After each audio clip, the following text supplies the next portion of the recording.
So London's here. I'm just feeding her some of her snacks. But so it didn't feel good at all. I don't know how to describe it besides intense pressure down there that feels like a bowling ball that you need to release. And it just kept getting worse, like it was pressing down, pressing down, pressing down. Now my husband was in there and my mom, but it was so funny. I mean, it's funny now, but they're like trying to talk to me, and I'm the type of person, if I'm like really, really sick or in pain, more so in pain, not really sick. You can wait on me if you want if I'm sick. But if I'm really sick, I don't want to be touched. I mean, not sick. If I'm in pain, I don't want to be touched. And that pressure hurt. It wasn't like a contraction, so I don't even know how to describe it. But you know, if you have somebody pressing against you and pressing and pressing and pressing, it's not like a pain, but it doesn't feel good. It's very uncomfortable. That's a good word. It was extremely uncomfortable. I was just sitting there laying there with my eyes closed, like trying to focus. What I really was doing, what my mom and husband don't know, was like praying in my head, like Jesus, just like I just had to like and it would let up like the pressure, and then it would come back. So almost like how a contraction is when you have them in your stomach or your back or whatever, but instead of pain from a contraction, I was just feeling intense pressure, and then it would kind of let up, but it never really let up, but then intense pressure, and then it kind of let up, and then it never really let up. Now, again, like I said, I just wasn't prepared. I wasn't mentally, spiritually, or anything prepared, because I wasn't prepared to give birth that day. I did not think I was going to give birth. I thought I was going to go into labor on my own, not be induced. So I just really wasn't prepared for it. And of course, you can never prepare for labor, but you know what I'm saying. If you have an induction date and you know you're going in, you can prepare better. Or if you start having contractions at home, then you know, it's time, or your water breaks. I forgot to mention that. My water had not broken. When I got to the hospital, the doctor said that he was going to break my water for me. And clearly he didn't, and that comes later in the story. So that was another thing. If you're at home and it just comes naturally, your water breaks, there's usually a sign, you know you're going into labor. Or if you're induced or having a C-section, you know the date that you have to go in. So you can mentally prepare, but I went to the doctor's office not knowing I was going to give birth that day, so I wasn't prepared. So that happened, and I was just laying there, not talking to my husband, my mom. I didn't want to be touched. I didn't want to be anything. I was like, get off of me, like don't touch me. I just want to lay here until I can give birth. Thankfully, my husband is so like in tune with me, and he knew when it was time for me to push, and I sure didn't tell him because I wasn't talking, but he knew. He looked at me and he was just like, don't rub crumbs in your eyes. And he's like, are you ready to push? Are you sure you're ready to push? Oh, and I forgot to mention that I had progressed from getting there to like a 3.5. By the time that my husband and my mom and them got there, which wasn't long after me, I was already at like a 6 or a 7. And I mean, that was fast. It was really fast. How I was dilating. You okay, Mama? You rub crumbs in your eyes? But it was really fast how I was dilating, and which was good, but you know, not feeling it. And then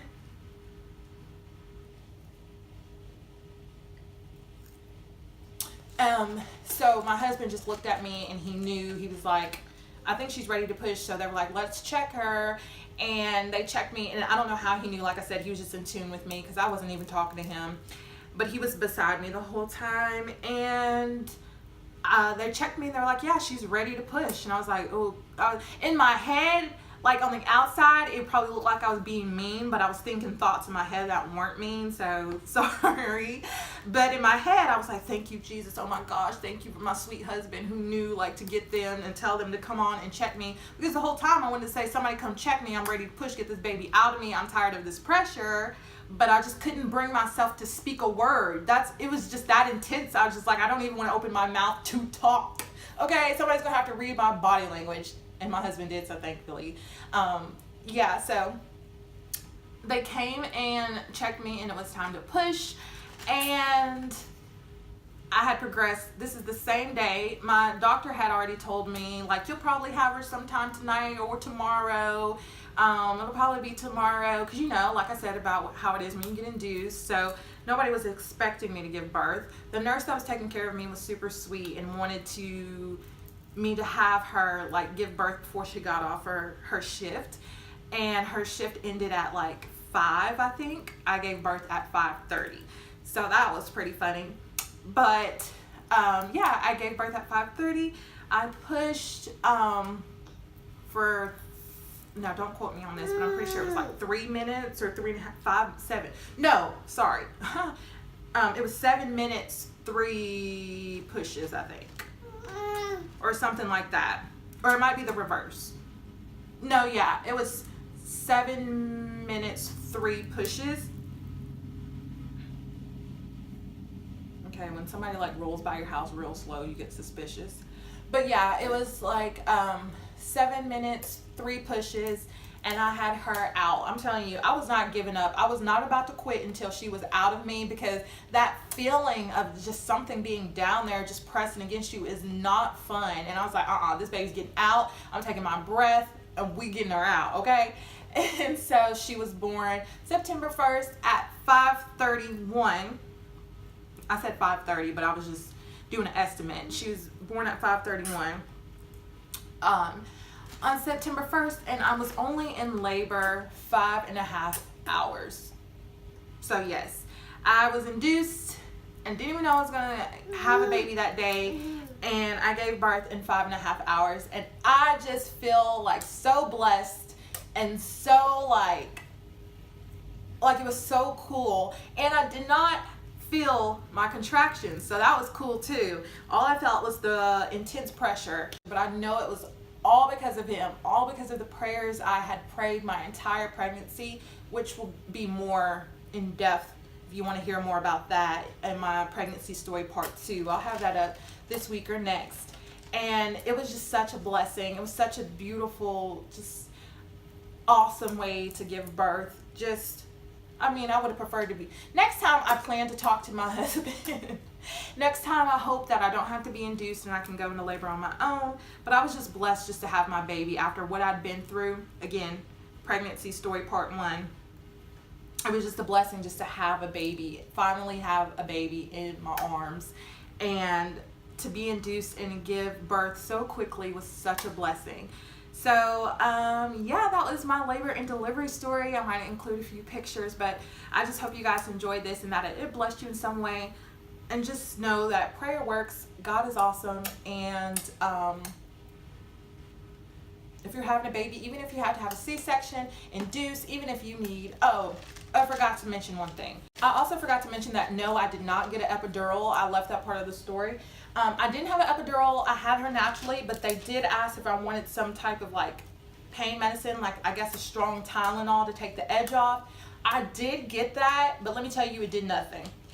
It made me a little bit drowsy. Other than that, it didn't do anything. It didn't help. I still felt the pressure. And I was thinking that it was going to take the pressure off, which is why I wanted it. I had planned, like, I don't want any medicine, but I also had in my head that if I want something, I'm going to get it. So if I wanted an epidural or felt like I needed it, I would have gotten it. I wasn't like, I didn't have it in my head, like I'm not, just as needed for me. But I had just planned to do things and just be in a spiritual mindset and all that. But like I said, I didn't need anything for contraction, so I didn't need an epidural, but I wanted something to take the pressure off, and all that medicine did was make me drowsy. So if they recommend it, what they gave me, which I'm not even sure what it was, they just said a pain medicine to take the edge off. It didn't really help me, so I don't know. And another thing is they could only give me a super, super, super tiny small dose, because it would affect her, because I was already in active labor and stuff, so they couldn't even give me anything. So I shouldn't have really even gotten anything or taken it, because it didn't do anything, and I couldn't have a big dose anyway. Let mama break it up. So I forgot to mention that, because I don't want to be misleading either. Like, yeah, I had that. but I did not have an epidural. So I was saying all that to say that if you have to be induced, if you have to have a C-section, if you have to have an epidural, don't feel bad about it. You got to do what you got to do. The thing is, the most important thing is the baby. And I do plan to do a breastfeeding video about the truth about breastfeeding and like my experience with it. But just know that if you can't breastfeed, it's not a big deal. I wasn't breastfed. So there's no rules to having a baby. You just do what's best for you. It's so cool just to hear different stories though, and just see different people's perspectives and realities.